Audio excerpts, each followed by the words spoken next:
आप सभी का मेरे चैनल पर स्वागत है। आप सभी को एक सोहर गीत सुनाने जा रही हूँ। अच्छा लगेगा तो लाइक शेयर सब्सक्राइब जरूर से जरूर करिएगा। 12 दिन का बरैया बरैया नाही बीतल हो। 12 दिन का बरैया बरैया नाही बीतल हो।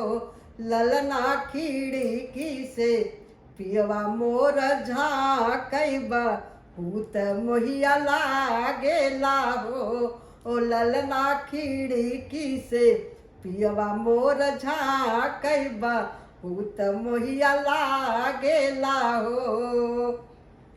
शोभवाई बैठली सासु सरभ गुनया कर हो। शोभवाई बैठल सासु सरभ गुनया कर हो।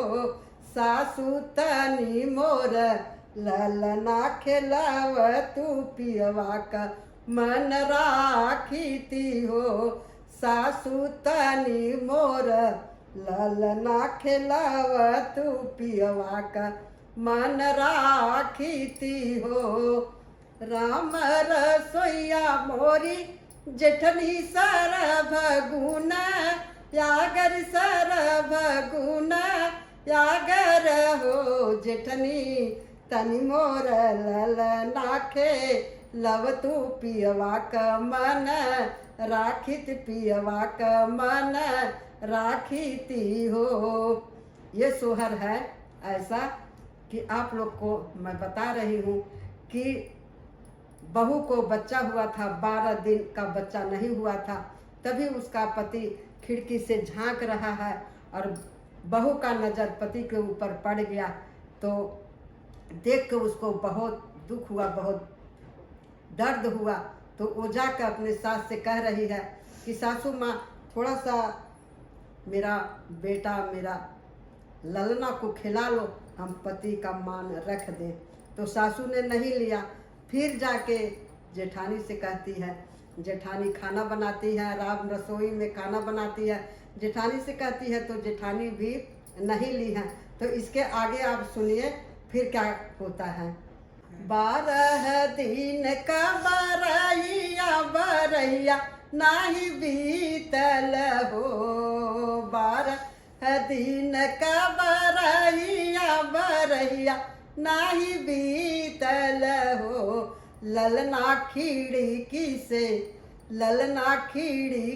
से पियवा रहे झाकत बहुत मोहिया लागेला हो। ललना खिड़की से पियवा रहे झाकत बहुत मोहिया लागेला हो।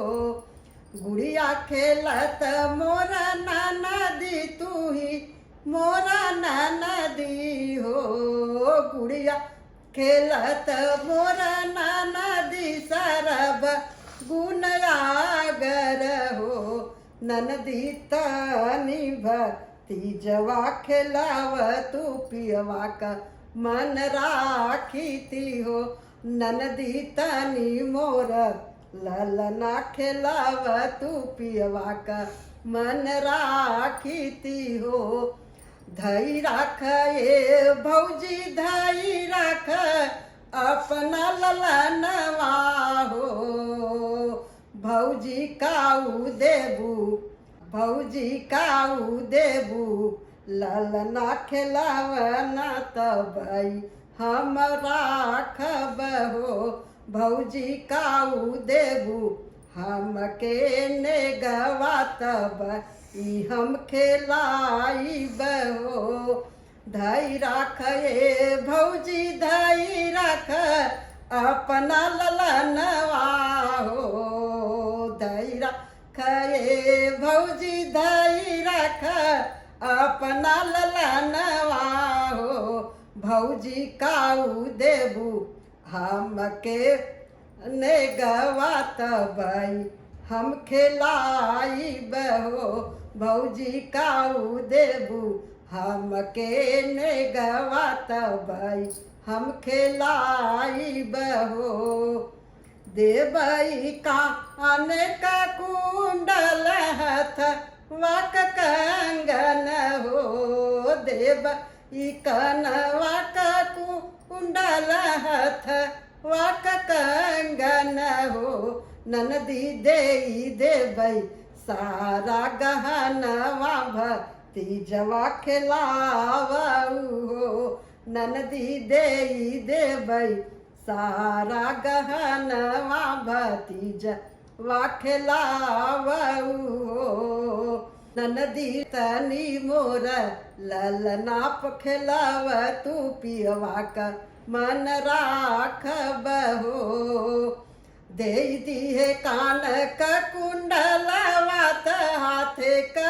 कंगनवा हो दे दिए कान का कुंडलवा हाथे का कंगनवा हो ननदी दे दिए ललना दे दिए सारा गहनवा पियवा का मन राख दिए हो ओ ननदी ले तू सारा गहनवा पियवा का मन राख देली हो 12 दिन का बरैया नाही बीतल हो ओ 12 दिन का बरैया नाही बीतल हो ललना खिड़की से हो ललना खिड़की से पियवा मोर झाँकई बहुत मोहिया लागेला हो।